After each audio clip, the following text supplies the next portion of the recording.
네, 관련 내용 임주혜 변호사와 짚어보겠습니다. 어서 오세요. 네, 안녕하세요. 네, 지금 2시 30분부터 원래는 90분 간격으로 증인 3명이 진술을 하게 돼 있는데 지금 조금씩 늦어지고 있습니다.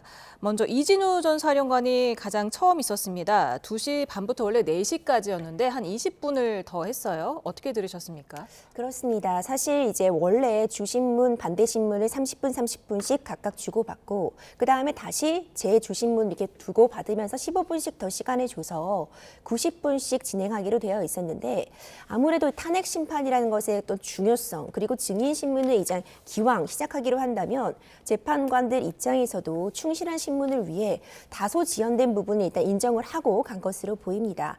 그렇기 때문에 원래 이제 예정된 시간에서 아주 많이 초과됐다 이렇게 보기는 어려울 것 같고요.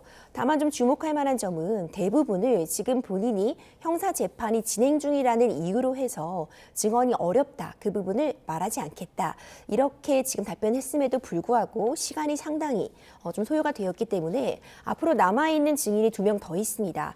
이들은 이제 어떤 이제 증언을 하느냐에 따라서 시간이 훨씬 더 걸릴 가능성도 충분히 있어 보입니다. 예, 이게 뭐 일찍 끝내야 된다라는 뭐 규정이 있는 건 아닙니까? 그렇죠. 이제 물론 어떤 물리적인 어떤 한계가 있는 것은 분명합니다. 뭐 밤샘 재판을 한다거나 하는 것은 물리적으로 좀 불가능해 보이고요. 예. 이제 쉬는 시간 같은 부분은 당연히 휴정을 통해서 진행할 수 있고 실제로 예전에 박근혜 전 대통령의 이 탄핵 심판에서도 한 10시 정도까지 이 변론이 진행됐던 사례는 있었습니다. 예. 그런 부분을 보자면 딱 어느 시간에 맞춰서 다 마치지 못했음에도 끝내지는 않을 것이라고 보고 다만 이 재판 진행이라는 것도 어떤 절차라던가 하는 방식에 따라서 조금 더 신속하게 할 수 있는 측면이 있거든요. 앞으로는 조금 더 좀 타이트하게 시간 관리를 재판관들이 좀 하지 않을까 예측이 됩니다. 네, 지금 이진우 전 사령관 그리고 지금 증인 신문 중인 여인원 전 사령관 두 사람은 내란 중요 임무 종사 혐의로 각자 구속이 된 상태 아니 구속 기소가 되지 않았습니까? 그렇기 때문에 본인의 형사 재판에 불리하게 작용할 수 있다면서 대부분 진술을 거부한다 이렇게 밝혔는데 지금 3번째 증인 신문이 예정되어 있는 홍장원 전 국정원 1차장은 지금 기소가 안 된 상황이잖아요. 그리고 재판관이 궁금해하는 걸 그대로 증언할 거다 이렇게 말을 했는데 그렇게 되면은 이게 더 길어지는 거 아니겠습니까? 가능성이 충분히 있죠. 지금 마지막 증인이 홍장원 전 국정원 1차장인데 계엄 당일에 윤석열 대통령과 통화를 했고 그 통화에서 이번 기회에 싹 다 잡아들이라는 지시를 받았다. 그런데 이 목적어는 없었다. 이런 구체적인 진술들을 하고 있거든요. 어떤 증언 진술의 신빙성은 더 구체적일 때 아니면 그걸 뒷받침할 만한 증거가 있을 때 같은 내용을 여러 명이 동시에 얘기를 하고 있을 때 그 신빙성이 높아진다고 볼 수 있는데 굉장히 구체적인 진술을 내놓았던 사람이고 오늘도 사실 이 홍장원 전 차장의 경우에는 기소가 되어 있지 않은 상태라 어찌 보자면 정말 기억 나름대로 진술할 수 있는 그런 동기와 목적 그리고 그럴 수 있는 자격이 충분히 있는 사람이라고 평가가 돼서 증인 신문이 앞에 있었던 두 사람보다 훨씬 더 길어질 가능성이 충분히 있습니다. 예. 이진우 전 수도방위 사령관 총을 쏴서라도 문을 부수고 들어가서 국회의원들을 끌어내라는 취지의 지시를 받은 것으로 알려져 있는데 오늘 국회 측의 신문을 받으면서 답변하는 걸 들어보면은 대부분 진술을 하지 않았단 말이에요. 진술을 거부한 측면이 있는데 이건 어떤 의도가 있다고 봐야 할까요?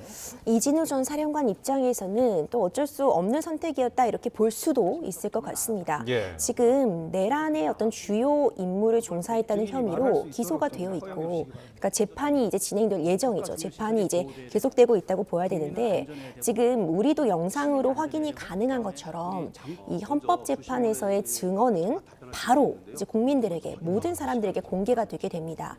물론 내란죄로 수사를 받게 되면 수사 과정에서 뭐 진술 조서 같은 것들이 작성이 될 것이고 그 내용들이 일부 공개가 되는 것도 충분히 가능하겠지만 그렇게 쪼막쪼막 이제 알려지는 것과 진술의 전체 내용, 내 표정, 내가 그걸 발언했을 때의 제스처 이 모든 부분이 영상으로 남겨진다는 건 부담스러운 측면, 그러니까 이것을 이진우 전 사령관의 입장에서 본다면 이건 충분히 부담스러울 수 있는 상황이거든요. 예.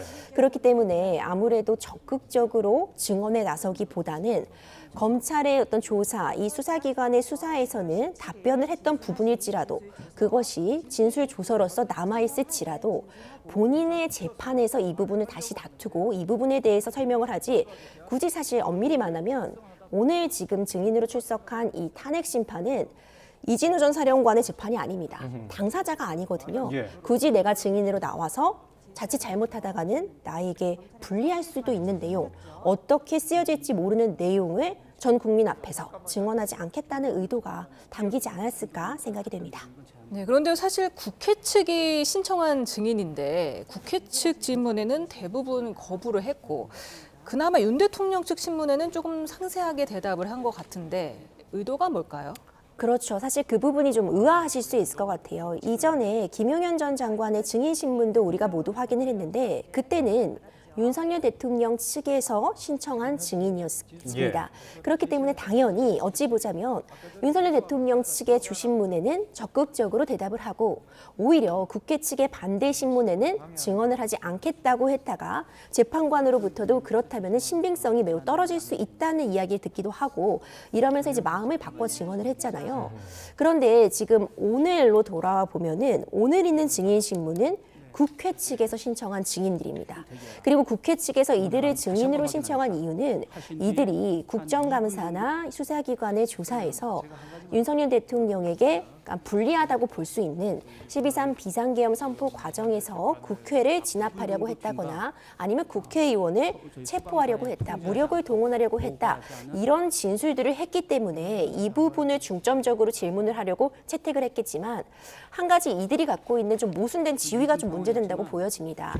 이 이진우 전 사령관과 여인호 전 사령관 역시도 지금 내란죄가 문제가 되어서 기소가 되었고 형사 재판이 진행 중이기 때문에 만약 12.3 비상계엄 선포가 어떤 법적으로 절차적 실체적으로 문제점이 있다는 걸 인식을 한 상태에서도 이런 지시를 따랐다면 이 역시 본인도 어떤 이 문제 있는 비상계엄에 가담했다는 혐의를 받을 수 있는 그런 위치에 놓인 사람들이기 때문에 아무래도 이런 모순된 지위 때문에라도 이전에 어떤 진술을 했었다는 내용들이 전해지고 있어도 이것을 본인이 지금 기소되어 있는 형사 재판에서 다룰 문제이지 사실상 본인이 당사자도 아닌 윤석열 대통령의 탄핵 심판에서 이 부분을 전 국민 모두 앞에 공개하면서 진술하지는 않겠다. 이런 이제 의도가 담기다 보니까 국회 측에서 신청한 증인이지만 오히려 윤석열 대통령 측에서 질문한 내용에 대해서는 일부, 하지만 그 내용도 사실 굉장히 유의미한 내용이라고 보여지지는 않습니다. 일부만 대답을 하고 대부분의 국회 측 질문에 대해서는 답변을 하지 않는 선택을 했다고 보여집니다. 예. 말씀하신 대로 검찰에서 진술을 한 내용인데도 헌재에서 같은 내용을 답변드리기 제한된다면서 하지 않았는데 그러면서 검찰 조사 기록에 있어서 동의 안 한 부분이 있다 이렇게 말한 적이 있거든요. 이거는 어떤 의미가 있다고 봐야 됩니까? 네, 저도 그걸 단편적으로 봤기 때문에 이제 앞뒤 전후 사정을 봐야겠지만 검찰에서도 이제 조사를 받으면서 조서 같은 부분이 작성이 되는데 사실 이것이 이미 작성된 조서라고 해도요. 본인의 재판에 가서 이전에 작성된 조서를 유죄의 증거로 활용할지 말지에 대해서 다시 한번 그것을 인정할 수 있는 절차를 거치게 됩니다.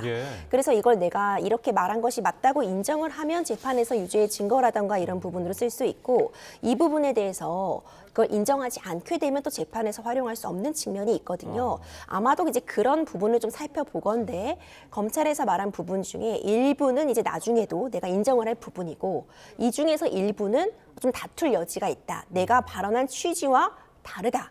이런 내용을 좀 주장할 가능성이 열려 있다고 보이고 이런 진술들이 다 사실은 이 헌법 재판, 이 탄핵 심판 때문에 한 진술이 아니라 본인의 형사 재판 때문에 이런 진술들을 지금 하고 있는 것으로 보여져서 딱 보시면 굉장히 몸을 사리고 있다. 이렇게 좀 보여지실 것 같아요. 예. 보수적으로 답변하고 있다 내지는 굉장히 제한적으로 조심스럽게 답변하고 있다는 인상을 받게 되거든요. 아마 지금 영상으로 확인을 해보시면 답변을 하는 그 제스처나 모습조차도 굉장히 조심스럽고 정돈되게 말을 하려고 노력하는 모습이 저는 보였습니다. 이런 부분들이 사실상 본인의 형사 재판들을 염두에 두고 이렇게 좀 소극적으로 보일 수 있는 내지는 좀 보수적으로 보일 수 있는 그런 지금 답변들이 나오고 있는 이유가 아닐까 생각이 됩니다.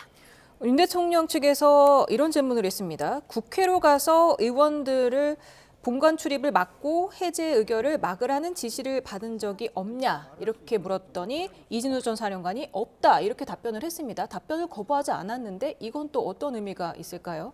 그러니까 그런 진술을 들은 적이 없지 않냐? 이렇게 물어본 거죠. 근데 없다. 그냥 답변을 해준 것 같은데 이거 윤석열 대통령 측에서 한 질문이잖아요.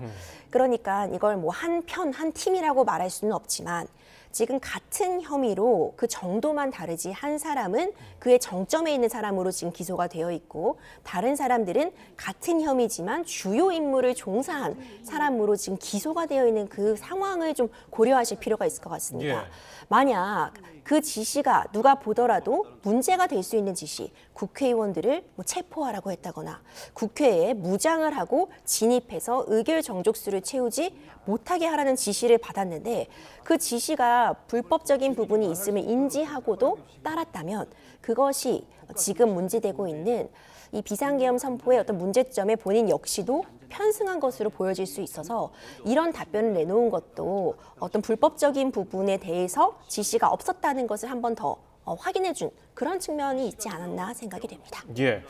윤 대통령도 직접 발언 기회를 얻어서 이진우 전 수방사령관 증인 신문이 끝난 뒤에 직접 발언을 했는데 마치 호수 위에 떠 있는 달의 그림자를 쫓아가는 느낌이다. 그러니까 이번 사건을 보면은 실제로 일어나지 않았는데 지시했느냐 받았느냐 이런 얘기를 하는 것이 뭐 이런 느낌이다. 이런 비유를 한 거예요. 이건 또 어떻게 좀 보셨습니까? 그렇죠. 이제 이 발언이 어떻게 나오게 된 것이냐면요. 당초에 이런 부분들도 좀 얘기가 나왔었습니다. 과연 윤석열 대통령이 직접 증인신문에 나서겠는가 이런 이야기도 전해졌었습니다. 특히 앞서 있었던 이 김용현 전 장관의 증인신문의 경우에는 윤석열 대통령이 정말 적극적으로 질문을 하고 이에 대한 답변을 끌어내는 그런 모습을 확인했는데 예. 오늘은 재판부에서 윤석열 대통령이 직접 신문하는 것을 허락하지 않았습니다. 그러니까 양쪽의 변호인만 질문을 할 수 있게 하고 대신 이제 이에 대한 증인 신문이 끝나고 다 듣고 난 후에 윤석열 대통령이 이에 대해서 의견을 제시할 수 있는 기회를 주겠다고 한 상황이었습니다. 예. 그래서 이제 그때 발언 기회를 얻었을 때 이진우 전 방첩사령관의 증언을 듣고 나서 나온 내용인데 그러니까 호수 위 달 그림자를 쫓아가는 것 같다. 그러니까 호수 위에 떠 있는 달 그림자는 달이 아니라 그냥 호수에 비친 달 모습이잖아요. 그러니까 실체가 없는데도 그 실체를 쫓아가고 있다라고 할 때 쓰는 비유인데 실제로 그래서 체포된 사람이 없고 국회가 무력으로 진압된 바가 없고 국회의원들이 국회로 들어와서 결국 계엄이 정해진 절차와 방식에 따라 해제가 되었고 이 때문에 다친 시민도 없고 그러니까 어떤 실체가 없는데 자꾸만 그 실체가 있다고 쫓아가는 듯한 형국이다. 이런 모습을 어떤 이런 문학적인 비유를 통해서 다시 한번 그 입장을 밝혔다 이렇게 보이고 앞서 있었던 증인 신문들이 다 뭐 체포를 그래서 뭐 지시를 받았느냐, 뭐 무력을 동원했느냐 이런 질문들이 오간 끝에 이런 입장을 내놓은 건 지금 그런 질문들이 오가는데 그래서 그런 일이 발생했냐? 결과론적으로 보자면 아무 일도 없지 않았냐? 그런데 계속 그런 일이 있었냐고 물어보는 이 상황에 대해서 본인의 입장에서는 방어권을 행사하는 측면에서 이런 비유를 하면서 현 상황을 빗댔다 이렇게 보여집니다. 네, 말씀하신 대로 그야말로 결과론적인 이야기잖아요. 내란 같은 경우는 미수라도 의도만 있었으면 처벌되는 거 아닙니까? 내란이 처벌되는 요건은 크게 두 가지로 볼 수 있습니다. 그러니까 이것이 국헌문란의 목적이 있었느냐, 이 목적범이라고 하죠. 그러니까 어떤 목적을 갖고 있었느냐도 굉장히 중요할 것이고 두 번째로 폭동이 일어났느냐 이 부분이 굉장히 중요한데요. 이 폭동이 일어났느냐로 볼 수 있을 만한 근거 중에 오늘 있을 이 증인 신문에 담긴 내용들이 굉장히 많습니다. 그러니까 실제로 누군가를 체포하려고 했는지, 그 체포라는 건 당연히 적법한 영장에 의하고 법원의 어떤 허가에 의해서 진행돼야 되는 부분이지 이렇게 긴급하게 이루어질 수 없는 측면이 있습니다. 그럼에도 불구하고 특정 정치인들을 체포하려고 실제로 시도하고 그런 명령이 하달되고 그들의 위치를 파악하고 이런 구체적인 상황이 있었는지, 국회가 이 비상계엄을 해제할 수 있는 것은 고유 권한인데 이 부분을 무력으로 진압하려 했는지, 이런 부분들이 인정이 되면 이것이 폭동이다 여겨질 수 있거든요. 그렇기 때문에 이 내란죄의 성립과 관련해서 사실 이 두 부분이 중요하고, 윤석열 대통령 입장에서도 이 부분을 사실 가장 잘 알고 있는 당사자이기 때문에 이 주장들을 깨부시기 위해서 증인신문 과정에서 변호인단들도 이 부분을 가장 공격을 하면서 이 증인신문들을 좀 이어가지 않을까 생각이 됩니다. 예, 지금 헌재에서는 국회 측 대리인단이 여인형 전 방첩사령관에 대해서 재주신문을 진행하고 있는 상황인데요. 여인형 전 방첩사령관, 이 계엄 선포 후에 정치인 체포를 위해서 주도적으로 움직인 인물로 알려져 있는데, 김용현 전 장관으로부터 주요 정치인들에 대한 위치 추적 확인 요청을 받은 것으로 알려져 있습니다. 근데 이진우 전 사령관과 마찬가지로 이게 정치인 체포 관련 증언을 거부했거든요. 이것도 똑같은 맥락이라고 봐야 할까요? 그렇죠. 이제 동일한 맥락으로밖에 볼 수 없을 것 같습니다. 지금 역시도 이진우 전 방첩사령관과 마찬가지로 형사재판이 진행 중입니다. 예. 그렇기 때문에 이런 진술들을 이 모두가 볼 수 있는, 공개될 수밖에 없는 증언에서 다시 한번 남기기보다는 이제 본인의 재판에서 이 시시비비를 가리겠다. 이런 맥락으로 보여지고요. 그렇기 때문에 사실상 이제 지금 재주신문이 진행되고 앞으로도 이제 조금 더 증인신문이 이어지겠지만 유사하게 어떤 유의미한 증언을 하기보다는 같은 맥락, 같은 취지에서 좀 소극적으로 답변을 하지 않을까 충분히 예측이 됩니다. 네, 앞서서 이진우 전 사령관이 계엄이 위법하다는 생각을 못했다고 말을 했고, 여인훈 전 사령관도 사실 오늘 자신의 재판이 용산 중앙지역 군사법원에서 열리지 않았습니까? 오늘 첫 공판 준비기일에 출석을 해서 그 짧은 순간에 비상계엄이 위법한지 내란 행위인지 판단할 수 있는 사람은 없을 것이다. 둘이 비슷한 맥락으로 얘기를 한 것 같아요. 그렇습니다. 이제 이 진술도 그렇게 할 수밖에 없는 측면이 충분히 있습니다. 만약 이게 지금 비상계엄 선포가 문제가 있다고 생각했다. 헌법적으로도 법률적으로도 문제가 있다고 생각했는데 지시를 따랐다면 그 역시가 좀 문제가 될 수 있거든요. 그렇기 때문에 지금 동일한 측면에서 지금 증언을 하고 있는 것이, 윤석열 대통령이 본인도 검사 출신이고 그리고 대통령인데 뭐 포고문을 뭐 발표한다거나 아니면 이 비상계엄을 선포하는 담화문을 나도 함께 보았다고 해도 이것이 문제가 된다고 느끼지 못했다. 법률 검토는 마쳤을 것이라고 생각했다. 사법과 어떤 행정의 정상화를 위해서 한 계엄이라고 생각했다. 이런 진술들이 나오는 것이, 그렇게 하는 것이 본인들의 재판에서도 사실 더 유리한 측면이 분명히 있을 수는 있을 것 같고요. 그리고 어쨌든 일정 부분 그 지시에 따라서 내지는 뭐 본인들의 판단에 따라서 움직인 측면이 있기 때문에 그런 차원에서 이제 위법하다는 생각을 하지 못하고 따른 것이다. 이렇게 좀 진술한 것으로 보이고, 기본적으로 김용현 전 장관에 대해서는 또 증언을 좀 한 바가 있습니다. 그러니까 지시를 받았다, 뭐 전화를 받았다 이런 부분 김용현 전 장관에 대한 측면에서는 인정한 바가 있는데, 이제 이와 관련해서도 사실상 어찌 보자면은 상급자라고 볼 수 있는 거잖아요. 예. 우리가 이제 회사 생활을 할 때 상급자, 그러니까 나보다 위에 있는 직함을 가진 사람들의 지시나 그런 업무 지시는 따를 수밖에 없는 그런 측면을 고려할 때, 그러니까 수동적으로 어찌 보자면 좀 더 수동적으로 움직인 것에 불과하다. 이런 측면의 진술이라고 볼 수 있습니다. 예. 자, 그런데 여인형 전 사령관, 조지호 경찰청장에게 합동 수사본부 구성을 위한 인력과 특정 명단에 대한 위치 파악을 요청했다고 말을 했습니다. 다른 부분에 대해서는 증언을 거부했는데, 이 부분에 대해서는 이 특정인에 대한 위치 파악을 시도했다는 사실을 확인해 준 거죠. 물론 이게 체포를 위한 것인지는 언급하지 않았어요. 이거 어떤 의미라고 봐야 될까요? 그렇죠. 이제 위치 파악을 요청한 부분 같은 경우는 사실 명확한 측면이 있습니다. 어떤 증거라고 볼 수 있는 위치 파악을 요청한 그 내용이 남아 있을 수도 있고요. 예. 실제로 위치 파악은 아무나 할 수 있는 것이 아닙니다. 누군가의 요청을 해서 그것을 담당하고 있는 사람이 실제로 어떤 서버에 접속을 해서 기록을 남겨서 그리고 그 서버에 접근 권한을 갖고 있는 사람도 경찰에 근무한다고 다 가능한 것이 아니거든요.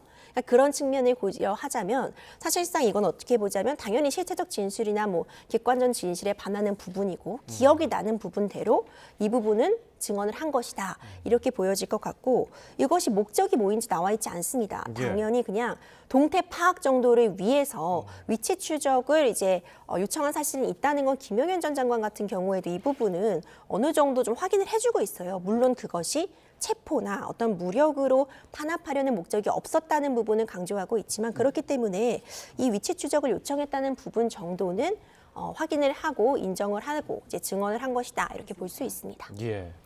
그리고 오늘 사실 국회 측에서는 윤 대통령을 퇴정하거나 아니면 가림막을 설치해 줄 것을 요청을 했었는데 문영배 헌재소장 권한대행이 대통령 퇴정은 받아들이지 않고 가림막 설치는 증인이 요청할 경우에 하기로 했다. 이게 재판관 전원의 일치된 결론이다라고 또 강조를 하면서 말을 했는데 둘 다 가림막 설치를 요청하진 않은 것 같습니다. 그렇습니다. 사실 이 지금 윤석열 대통령 측이 뭐 재판에 나오지 않을 수도 있는 상황이긴 하지만 일단 출석을 의지를 밝히고 있고 출석의 의지를 밝히고 출석을 했다면 어찌 보자면 이 재판정 안에서 지금 오고 가는 증언 내용들을 듣는 것이 그리고 이 과정을 살펴보는 것이 방어권 보장 측면에서는 보장해줘야 되는 권리이기도 합니다. 예. 경우에 따라서는 지금 밖에 나가 있어야 되는 것이 필요하겠다. 이게 같이 같은 장소에 있는다면 증인이 제대로 증언을 할 수 없다고 판단이 되면 밖에 나가 있게 하고 이제 헤드폰 같은 것을 통해서 증인의 증언을 듣게 해주기도 합니다. 별도의 다른 방에서 머물면서 그런데 이제 그런 조치까지는 필요하지 않다고 본 것이고요. 그리고 특히 이제 국회 측의 증인이었잖아요. 예. 그리고 이제 질문도 했습니다. 이제 국회 측에서 계속 답변을 증인이 거부하니까 뭐 가림막 같은 게 필요하냐 하니까 또 필요가 없다고 답을 했어요. 그런 상황에서는 사실 이 증언이라는 것이 그 발언 내용, 그 말도 정말 중요하지만 그 말을 할 때 그 표정의 변화, 제스처, 그때 그 분위기 모든 것이 사실 재판관들은 바라보고 있습니다. 아하.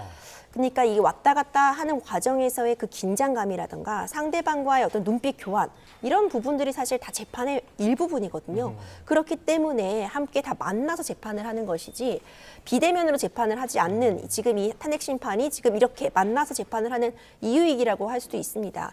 이런 점을 감안한다면 꼭 가림막을 하는 것만이 더 증언을 이끌어낼 수 있다 이렇게 보기는 어려울 것 같고 이제 재판관들도 그런 측면에서 일단 이 모든 분위기를 확인하기 위해 별도로의 퇴정 조치나 가림막 같은 경우는 또 이제 증인이 요청하지도 않은 사정들을 고려해서 이전에 김용현 전 장관 때와 동일하게 모두가 함께 재판정에 착석한 상태로서 증인 신문이 이루어지도록 지금 진행이 되고 있는 것으로 보입니다. 예.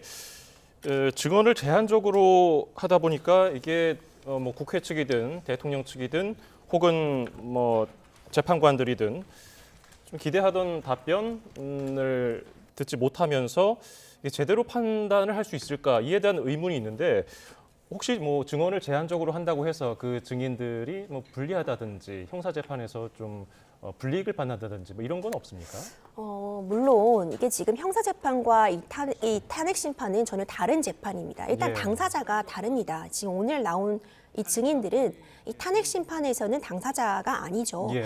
그렇기 때문에 이 재판에 어떻게 연관지어서 어느 쪽이 어느 쪽에 영향을 준다 보기는 어렵겠지만 하지만 사실상 영향을 줄 수밖에 또 없는 것이 같은 사실관계를 쟁점으로 하고 있습니다. 예. 오늘 받은 질문들이 결국 이들이 형사재판, 본인 재판으로 가서 또 받을 질문이거든요. 결국 22.3 비상계엄 선포 이 전 과정에 대해서 지금 다투고 있는 상황이라 이에 관한 질문을 또 받고 이에 대해서 또 논해질 수밖에 없는 그런 상황인데 결과적으로 보자면 어떤 태도 같은 부분은 최종적으로 뭐 양형에 있어서라던가 이런 부분에 참작은 될 수 있을 것입니다. 계속해서 뭔가 증언을 하지 않는 듯한 태도, 뭔가 일관되지 않아 보이는 태도 이런 부분들이 뭐 양형에 있어서 최종적으로 뭐 반영이 될 수 있을지는 모르겠지만 오늘 뭐 증언에 적극적으로 참여하지 않았다고 해서 이들이 어떤 자신의 형사 재판에서 불이익을 받는다거나 불리할 수 있다 이렇게 보기는 어려울 것 같습니다. 물론 뭐 형사재판과 탄핵 심판은 다르긴 하지만 일단 질문 자체가 검사의 공소장을 토대로 하는 게 또 많더라고요. 그렇다 보니까 아무래도 영향을 미칠 것 같은데 혹시 현재도 그런 공소장을 좀 눈여겨보지 않을까 싶은데요. 그렇죠. 이제 현재로서는 그럴 수밖에 없습니다. 실제로 윤석열 대통령 측에서는 지금 진행되고 있는 이런 수사 자료들을 헌법재판소에서 넘겨받아 보고 있는 것 자체도 지금 문제를 삼고 있거든요. 그러니까 이것이 확정된 판결이 아님에도 불구하고 이것을 지금 확인하고 있는 것이 이미 불공정한 운영이다. 이런 주장을 해오고 있습니다. 말씀 주신 것처럼 많은 부분들이 뭐 수사 과정에서 밝혔던 그런 진술들, 국정감사에서 나온 얘기들, 뭐 공소장에 포함되어 있는 것으로 알려지는 그런 내용들. 근데 그럴 수밖에 없는 게 지금 사실관계가 동일하기 때문에 예. 그런 질문들이 반복될 수밖에 없는 그런 측면이 분명히 있어 보입니다. 하지만 또 그렇기 때문에 이들이 좀 증언을 거부하고 본인의 재판에서 다투겠다 이렇게 얘기를 하고 있고 이제 그런 부분 때문인지 오늘 이제 재판 과정에서도 이제 재판관이 국회 측에 질문을 하는데 뭐 조서에서 이렇게 말하지 않았느냐 이렇게 질문하지 말고 그 조서 부분은 빼고 질문하라 이렇게 또 중간에 얘기를 나오기도 했었거든요.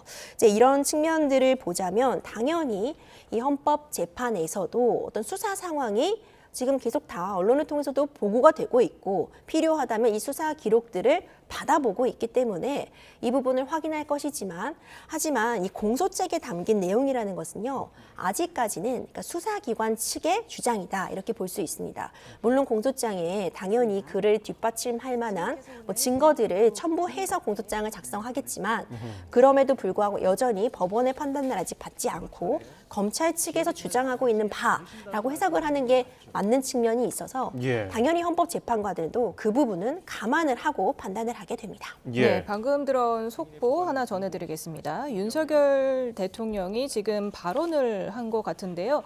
네, 선관위 출동은 내가 김용현 전 국방장관에게 지시한 것이다. 이렇게 발언을 했다고 하는데 이게 어떤 의미가 있겠습니까? 이 선관위 출동 부분은 사실 영상으로 우리가 확인이 됐습니다. CCTV 같은 부분으로 선관위에 이 병력들이 들어가는 것을 확인을 했잖아요.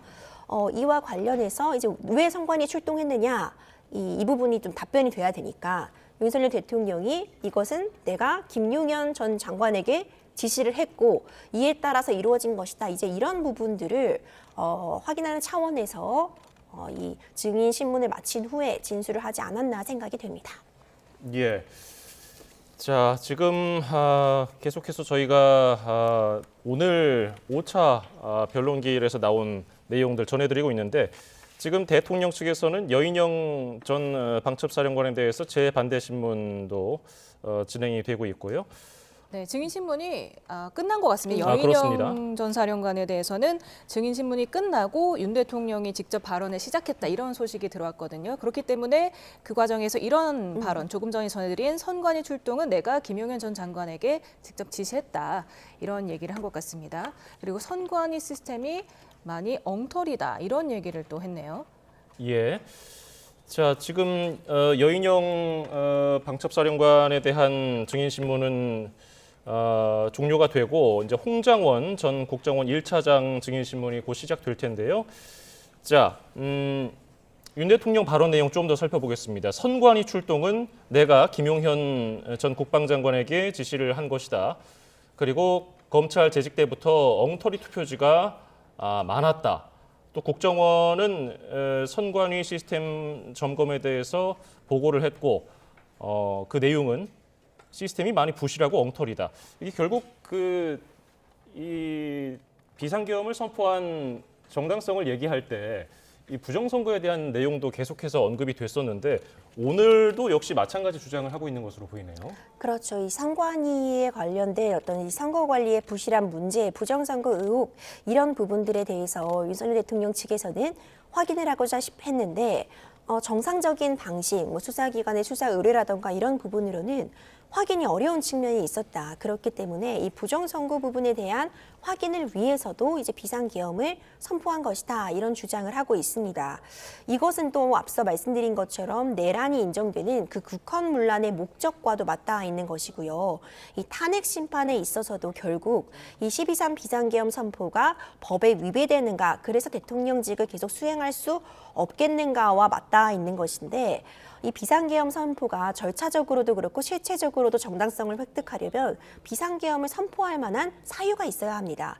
그 사유가 있다면 대통령은 이제 헌법과 법률에 정해진 그 권한으로서 비상계엄을 선포한 것이다. 이렇게 지금 일관된 논리를 펴고 있는데 지금 윤석열 대통령이 본인이 비상계엄을 선포할 수밖에 없었다고 하는 그 근거가 그중에 하나가 이 선관위 시스템에 대한 부실한 관리, 어떤 부정선거의 의혹이거든요. 예. 이제 이런 부분들을 이제 강조하고자 내용이 나온 것으로 보이고 이 선관위에 대해서 이제 어떤 가서 확인을 하고 문제를 찾아라 이런 지시를 한 건 맞는데 그것이 어떤 막 수사 같은 개념이 아니라 확인 차원이었다. 이런 좀 지금 진술을 하고 있는 것이라고 보여집니다.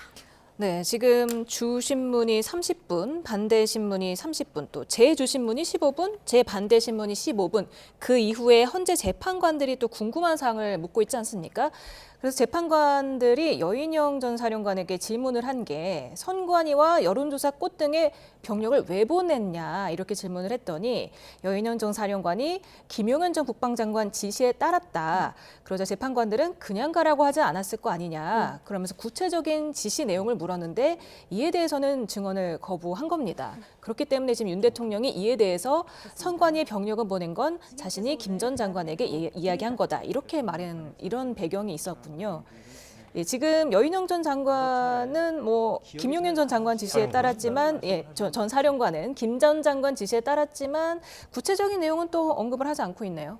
그렇죠. 사실 구체적인 부분을 사실 증언을 한다면은 본인의 유불리에 있어서도 그렇고 증언을 어쨌든 선서를 한 상태이기 때문에 기억에 반하는 진술을 하면 이제 위증의 위험도 높아진다 이런 것은 지금 이진우 전 사령관도 얘기를 했었거든요. 예.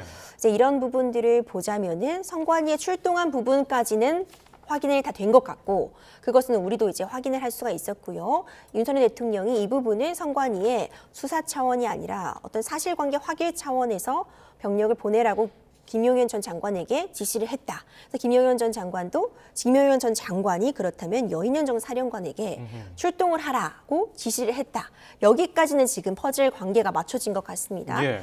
그러니까 윤석열 대통령에서 김용현 전 장관에서 여인영 전 사령관으로 이 지시가 내려온 부분까지는 우리가 지금 오늘 헌법재판을 통해서 확인이 됐는데 그래서 가서 무엇 하라고 한 것인지 구체적으로 어느 정도의 병력 혹은 뭐 무기 사용 이런 부분이 구체적 지시가 있었는지는 아마도 김용현 전 장관은 본인의 재판에서 여인영 전 사령관의 경우에도 본인의 형사재판에서 구체적으로 밝히겠다는 취지로 보여집니다.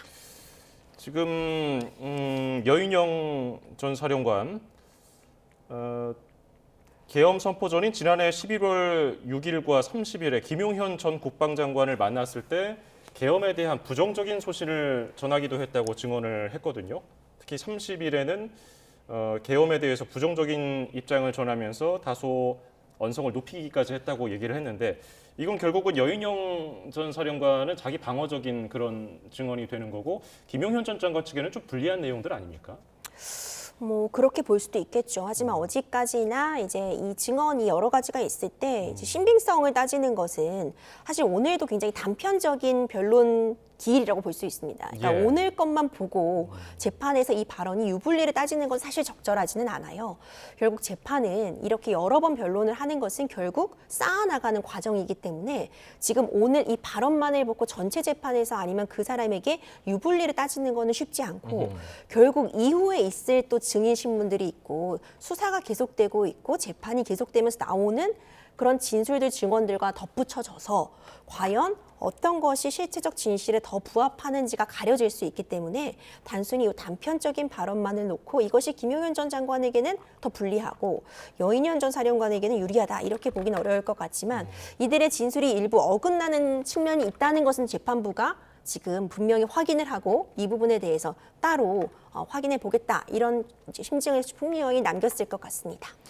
네, 원래는 2시 반부터 이진우 전 육군 수도방위 사령관, 4시에는 여인현 전 국군 방첩 사령관, 그리고 5시 반에는 홍장원 전 국정원 1차장이 증인으로 출석할 예정이었는데 조금씩 밀려서 지금 여인영 전 국군 방첩 사령관의 증인이 조금 신문이 끝났고요. 조금 전에.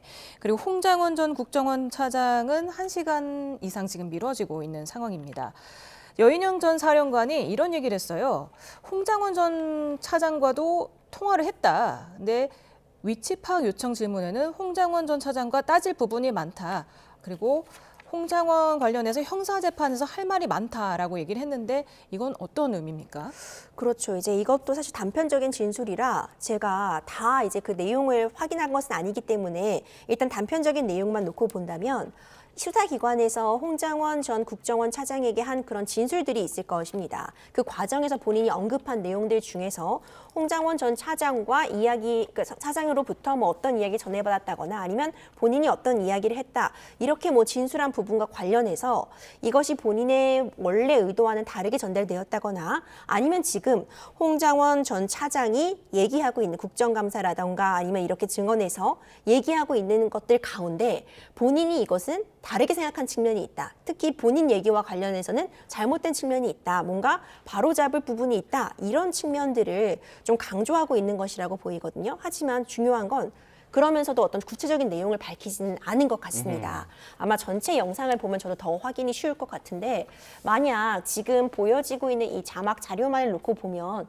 구체적인 이야기는 남기지 않은 것으로 보여지거든요. 예. 그렇다면은 이제 이 부분 역시도 본인의 이 재판에서 다뤄보겠다. 이걸 내가 뭔가 말할 것은 있지만 지금 말하는 건 적절하지 않고 특히 아직 홍장원 전 차장의 증인 신문이 이루어지지 않았잖아요. 그러니까 여인원 정 사령관 입장에서는 홍장원 전 차장의 증언도 듣고 나서 이 부분에 대해서 본인이 밝히는 것이 낫겠다. 이런 판단을 한 그런 증언이라고 보여집니다. 예. 자, 여인영 방첩사령관 증인신문 뒤에 윤석열 대통령이 또 발언 기회를 얻어서 몇 가지 발언을 하고 있는데 그 발언 내용이 파편적으로 들어오고 있습니다. 김용현 전 장관에게 지난해 11월 29일에서 30일쯤에 계엄을 언급했고 감사원장 탄핵 발의 소식에 계엄 얘기를 꺼냈다. 자, 그리고 앞서서 설명드렸던 내용 다시 한번 설명해드리면은 선관위에 출동하라고 한 것, 윤 대통령이 자신이 김용현 전 장관에게 지시했다는 내용도 들어왔고요. 그리고 범죄 수사 개념이 아니라 선관위는 역시 점검 차원이라는 내용을 다시 한번 반복하는 발언을 했습니다.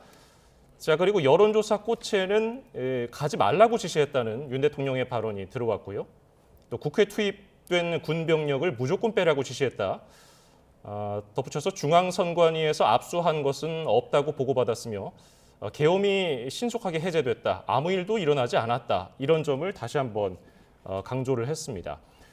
사실 오늘 5차 변론 기일이지만은 앞서서 3차, 4차에서 발언했던 내용들이 반복되는 느낌인데 본인에 대한 방어적인 이런 발언들 이게 사실 아무것도 일어난 일이 없었고 이 정도 군병력으로 국회를 장악할 수가 없었고 국회 군병력을 빼라고 지시했고 2시간짜리 계엄이 있느냐 뭐 이런 얘기를 했거든요. 오늘도 역시 반복되는 내용, 이게 계속해서 반복되는 내용을 언급하는 것이 윤 대통령 측에서는 이 심판에서 도움이 될까요? 아니면 좀 큰 의미가 없을까요? 근데 이런 부분은 사실 윤석열 대통령 측이 주장할 수밖에 없는 논리라고 보여집니다. 예. 그러니까 방어권을 행사하는 측면에서는 이제 거듭 강조할 수밖에 없는 부분이죠. 결국 이 12.3 비상계엄 선포 때문에 지금 탄핵 심판도 진행되고 이 많은 인원들의 어떤 형사 재판이 시작되게 된 것인데 12.3 비상계엄 선포라는 것이 대통령이 헌법과 계엄법에 따라서 비상계엄을 선포할 수 있는 실체적인 사유가 발생하고 절차적으로도 문제가 없었으며 뿐만 아니라 정해진 절차와 방식에 따라 국회에서 해제를 의결하자 내가 해제를 했는데 뭐가 문제라고 하는 것이냐. 이 앞에서 언급했던 이 호수 위의 달그림자 얘기와 맞닿아 있는 부분이죠. 예. 그러니까 계속해서 뭐 국회의원 체포를 지시했다는 게 문제라고 한다. 뭐 무력으로 진압을 시도했다고 한다. 뭐 총을 사용하라고 했다. 이런 것은 뜬구름 같은 이야기고 그래서 그런 일이 발생했느냐. 누가 다쳤느냐. 이런 부분을 계속 반문함으로써 이 12.3 비상계엄 선포가 어떤 절차와 방식에 문제가 없었다. 이런 부분을 다시 한번 강조하기 위해서 그리고 이것이 어찌 보자면은 가장 주된 뿌리가 되는 윤석열 대통령 측이 내세우고 있는 논리이기 때문에 예. 반복하고 있다 이렇게 보여집니다. 네, 지금 조금 전에 들어온 소식입니다. 탄핵 심판 변론이 지금 휴정이 됐고요. 잠시 뒤 한 10분 뒤 정도 6시 45분에 재개가 된다는 소식이 들어왔습니다. 아마도 45분부터는 홍장원 전 국정원 1차장 증인 신문이 이어질 예정으로 보이고 있습니다. 지금 윤 대통령이 여론조사 꽃에는 가지 말라고 지시했다. 그리고 국회 투입 군병력은 무조건 빼라고 지시했다라고 거듭 말을 하고 있는데 오늘 곽종근 전 특수전 사령관이 국조특위 2차 청문회에 출석하지 않았습니까? 여기서 의원 말고 빼낼 요원은 없었다면서 김용현 전 장관의 말도 반박을 하면서 지금 윤 대통령의 말과도 좀 배치되는 말을 하지 않았습니까? 그리고 자신은 그 비상겸 상황을 발생하기 전이나 중간에도 그 누구로부터 질서를 유지하거나 뭐 경고용이다라는 말을 들은 바가 없다. 이렇게 말하지 않았습니까? 그렇죠. 곽종근 전 사령관도 증인 신문이 예정되어 있기 때문에 이 부분과 관련해서 오늘도 이제 많은 얘기들을 쏟아 놓았습니다. 이 부분이 다음 이제 목요일에 있을 7일에 있을 증인 신문에서 굉장히 구체적으로 다뤄질 것이다 이렇게 생각이 됩니다. 예. 자, 이제 홍장원 전 국정원 1차장의 증인 신문이 곧 이어질 예정인데요. 지금 홍장원 전 국정원 1차장은 앞선 이진우 여인형 전 사령관들과는 달리 뭐 사법 체계로부터 지금 자유로운 몸이기 때문에 어떤 발언을 할지가 지금 관심인데 계엄 당일에 윤 대통령과의 통화에서 이번 기회에 싹 다 잡아들이라는 지시를 받았다고 처음 밝히고 또 윤 대통령 측에서는 이를 반박하면서 상반된 증언들이 오갔는데 여기에서 국회 측과 대통령 측이 증인 신문을 하면서 좀 여러 가지 공방이 있을 것으로 예상이 되죠. 그렇죠. 그리고 앞서 홍장원 전 차장 같은 경우에는 다 발언을 하겠다, 그러니까 다 이야기를 하겠다 이렇게 지금 밝혀오고 있었습니다. 예. 그렇기 때문에 그래서 또 이제 어떤 이번 증인 신문 과정에서 가장 좀 쟁점이 될 수 있는 증인이다 이렇게 꼽히기도 했고요. 예. 원래 지금 기존에 있었던 진술들도 굉장히 구체적이었습니다. 뭐 이번 기회에 싹 다 뭐 정리하라 했다, 잡으라고 했다 이런 부분들이 굉장히 구체적인 발언이다라고 볼 수 있습니다. 예. 누구가 특정되진 않았다고 해도 그런 이야기들을 들었다는 것이 일관되게 얘기를 하고 있어서 과연 이 부분에 대한 질문을 받았을 때 어떤 식으로 증언을 할 것인지 그리고 기존에 우리가 알려진 내용, 수사 과정에서 어떤 그 국정감사에서 밝힌 내용보다 더 구체적인 내용을 이야기할 것인지 이런 부분도 좀 귀추가 주목되고 보통 이제 증인 신문을 본인이 이제 받아야 될 때 준비를 하게 되잖아요. 본인도 당연히 마음의 준비도 있을 것이고 예. 그날 받을 사실 예상 질문 같은 부분이 충분히 예측이 되고 준비가 되기 때문에 이 부분을 생각하고 생각을 정리하면서 또 다른 사실들이 기억이 나기도 합니다. 그러니까 그때는 이제 미처 지나갔던 것들이 본인이 계속 곱씹으면서 복기를 하게 되고 또 경우에 따라서는 그런 얘기들을 함께 들은 사람이라던가 아니면 옆에 있었던 사람들에게 또 물어보기도 할 거 아니에요. 내가 그때 어떻게 했었지? 내가 그때 그날 우리가 몇 시에 만났었지? 그러면 내가 그런 이야기를 들은 게 정확하게 몇 시였지? 이런 부분들을 좀 더 이 살을 더하는 작업을 전 분명히 거치고 오늘 증인 신문에 왔을 것이라고 봅니다. 그럼 이미 이전에 알려졌던 그 진술 내용에서 뭔가 오늘은 더 살을 붙여서 그러니까 뭐 그런 지시를 들었다라는 것도 구체적인 진술이라고 볼 수 있겠지만 조금 더 나아가서 어떤 시간에 누구와 식사를 하는 와중에 누구와 함께 그런 이야기를 들었고 그 이후에 그래서 내가 누구에게 전화를 걸어서 이런 부분을 논의했다. 이렇게 더 살이 붙어지면은 더 구체성이 있다고 보여질 여지가 있거든요. 예. 아마 홍장원 이 전 차장의 경우에는 어쨌든 본인이 적극적으로 증언을 하고자 한다면 충분히 이런 부분 기억을 다시 되새김질하고 진술을 좀 더 구체화시키는 그런 작업들을 기억에 반하지 않는 선에서 해오지 않았을까 생각도 됩니다. 예. 네, 윤 대통령 측이 홍장원 전 차장의 비상겸 이후의 통화 기록을 확인하기 위해서 헌재 사실 조회를 신청한 것으로 알려졌는데 그 배경은 뭐라고 보십니까?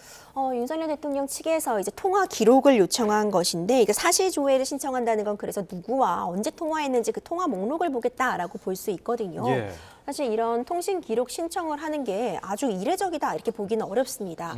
뭔가 형사 재판이 진행된다거나 할 때 그때 뭐 누가 나랑 통화했다고 하는데 나는 통화한 적이 없다고 한다면은 통화 기록이 없다는 거를 입증해야 될 때도 있고요. 예. 경우에 따라서는 우리가 이렇게 자주 통화했다는 것 자체가 어떤 유죄의 강력한 증거도 되기 때문에 통화 목록을 확인하는 것은 있을 수 있는 일이거든요.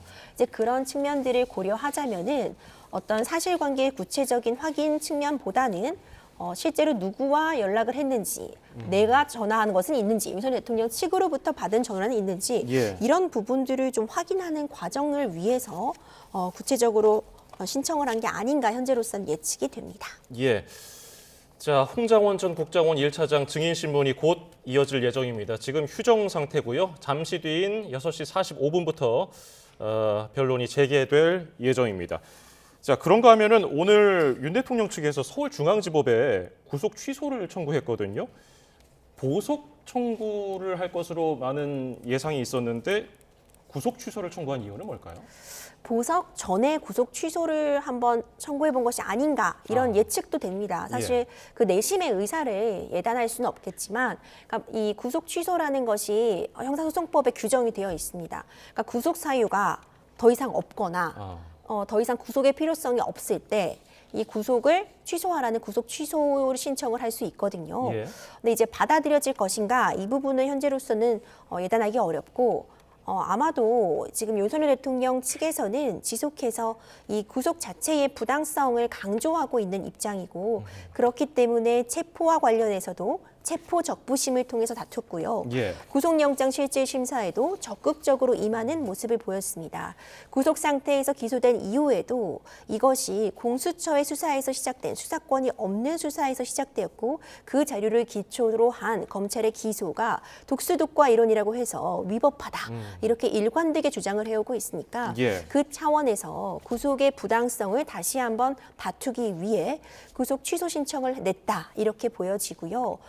필연적으로 보석 같은 부분도 만약 구속 취소가 인정이 되지 않는다면 결국 지금 보석도 인정이 되지 않으면 1심이 진행되게 되면 최장으로는 6개월 동안 구속 상태에서 재판을 받아야 하는 그런 상황이기 때문에 보석 역시도 시도해보지 않을까 생각이 됩니다. 다만 또 섣불리 보석을 신청하기보다는 김용현 전 장관은 보석을 신청했지만 인정이 되지 않았습니다. 예. 조지호 전 청장의 경우에는 좀 건강상에 굉장히 좀 위중한 사유가 인정이 되어서 보석이 인정이 되었지만 김용현 전 장관은 지금 보석이 인정되지 않은 그런 측면들을 좀 감안하지 않았을까. 그래서 일단은 구속 취소를 먼저 고려하지 않았나 예측이 됩니다.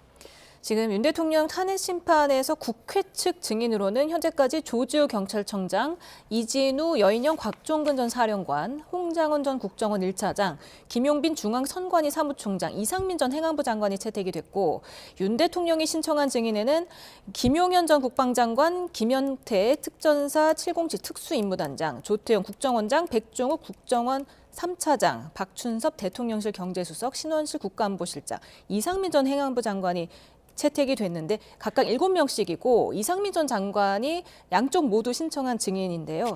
지금 윤 대통령 측이 김봉식 전 서울경찰청장을 증인으로 또 신청을 했습니다. 그 이유가 뭘까요? 김봉식 전 서울경찰청장 같은 경우에도 사실 조지호 전 청장과 모두 맥락을 같이 한다고 볼 수 있거든요. 예. 그러니까 구체적으로 어떤 부분을 질문하기 위해서 증인을 신청했는가는 현재로서는 확인하기 어렵겠지만 지금 윤석열 대통령 측에서 내세우고 있는 이 신청한 증인들의 목록을 보면 일단 크게 보자면 선관위의 어떤 불법적인 부분에 대해서 이제 대통령에게 보고를 했다거나 이런 부분들의 문제점을 제기한 적이 있는 사람이라고 볼 여지가 충분히 좀 있어 보이고요. 내지는 선관위의 어떤 불법적인 부분, 비상계엄을 선포할 수밖에 없었던 사정을 설명해 줄 수 있는 그런 사람들이 일단 증인 좀 포함된 것으로 보이고 그리고 이 비상계엄 선포에 절차적인 어떤 그런 문제점이 없었다는 거를 뒷받침해 줄 만한 해줄 수 있는 그런 증인들을 신청한 것으로 보여서 김봉식 전 서울경찰청장 같은 경우에도 이런 맥락에서 적어도 이 비상계엄 선포가 실체적으로 절차적으로 문제 없었다는 그런 부분을 확인해 줄 수 있는 지위라고 좀 판단을 하지 않았을까 현재로서는 보이고 꼭 뭐 본인에게 유리하기 때문에 증인을 신청하는 것은 아닙니다. 그러니까 결과적으로 이 재판이라는 것은 실체적인 관계를 사실관계를 확인해 나가는 과정이라 윤석열 대통령 측에서 이제 물어보고 싶은 부분들이 있다면 그대로 묻기 위해서 증인 신청을 했다고 볼 수 있습니다. 예. 이제 헌법재판소는 모레 6차 변론기일부터는 오전 10시로 이제 시작 시간을 앞당겨서 종일 심리를 하기로 했는데 대통령 측에서는 지금 주 2회인 변론기일을 1회로 줄여달라고 요청을 했는데 헌재가 이를 받아들일 가능성이 있다고 보십니까? 그렇죠. 오늘 이 부분을 좀 신청을 했습니다. 그러니까 요청을 했다고 볼 수 있는 건데 예. 지금 주 2회씩 변론이 진행되고 있고 이번 주와 다음 주면은 사실상 지금까지 지정된 8차 변론 기일이 종료가 됩니다. 굉장히 긴박하게 돌아간다고 볼 수 있고 예. 오늘 우리도 지금 이 증인신문 함께 보고 있지만 지금 반나절 이루어진 것인데 오후 2시부터 이루어진 것인데도 내용이 상당히 방대하잖아요. 그렇습니다. 아직 저희가 영상을 다 보지 못한 상황임에도 불구하고 단편적으로 전해지는 이 속보만으로 따라가기 굉장히 어려운데 다음 변론 기일을 준비한다는 측면에서는 이것을 다 정리하고 복귀하고 다음 변론 기일까지 준비해야 되는 시간이 사실상 수요일, 내일 하루 존재하는 겁니다. 예. 이제 이런 측면들을 강조하면서 윤석열 대통령 측에서는 적어도 일주일에 한 번만 재개할 수 있게 해달라 이런 요청을 좀 한 것으로 보이고요.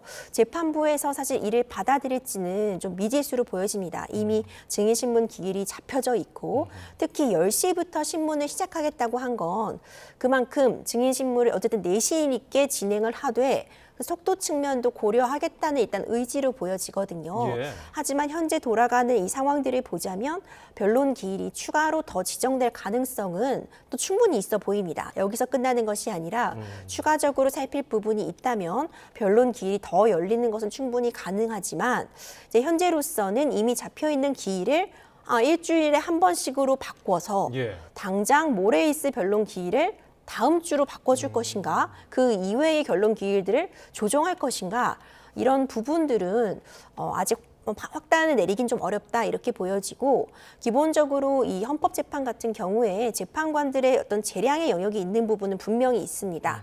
어떤 좀 재판관들의 운영 방식에 따라서 조금 더 유연하게 적용될 수 있는 여지는 있겠지만 아직까지 그런 사유가 발생했다고 볼 수 있겠느냐 이 부분은 재판관들이 쉽게 인정하지는 않을 것 같다 이렇게 보여집니다.